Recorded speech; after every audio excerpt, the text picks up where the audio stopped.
Bom, pessoal, o primeiro conjunto numérico que a gente tem é o conjunto dos números naturais.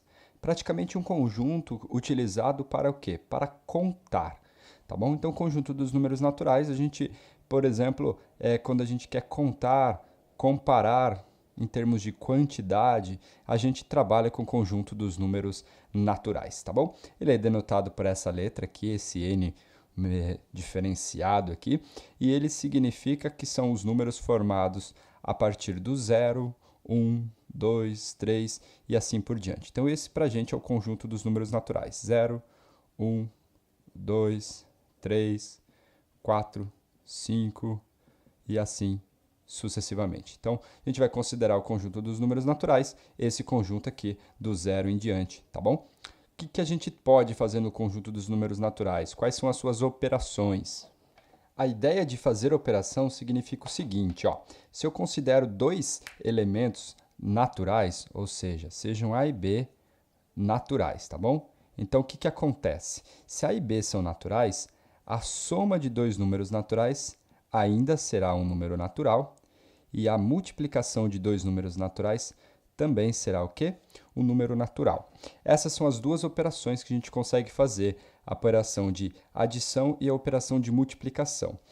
Por exemplo, se você considerar aqui, exemplo, um exemplo onde a gente não pode fazer, por exemplo, a operação de subtração. Então, o que a gente tem? Ó, você sabe que 2 mais 4 é igual a 6, e 6 pertence aos naturais.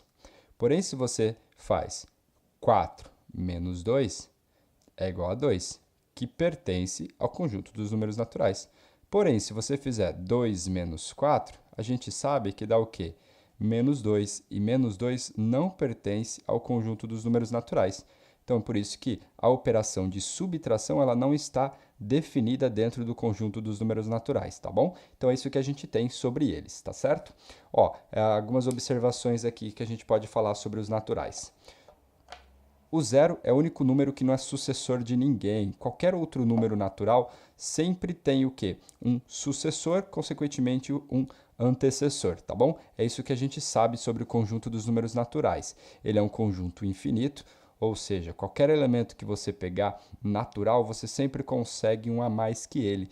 Então, a gente tem a ideia de infinitude. O conjunto dos números naturais, ele é infinito.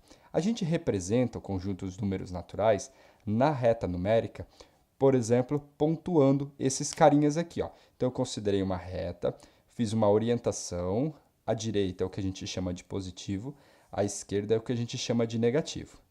Considerei o centro dela aqui, tá? Como zero. Então, tudo que eu estiver à direita eu chamo de positivo, tudo que eu estiver à esquerda do zero a gente chama de negativo.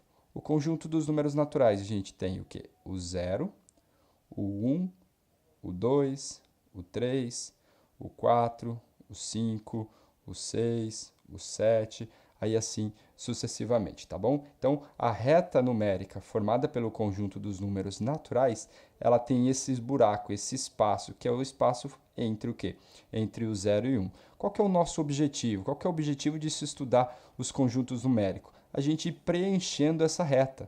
Preenchendo, depois acrescentar os números negativos, quando a gente conhece o conjunto dos números inteiros, acrescentar as frações, que são as partes que a gente vai ter entre esses números aqui inteiros, e depois acrescentar os números irracionais, tá certo? Assim a gente completa a reta numérica, criando então a reta real, que é a reta do conjunto dos números reais. Beleza, gente? Então, sobre os conjuntos dos números naturais, é apenas isso.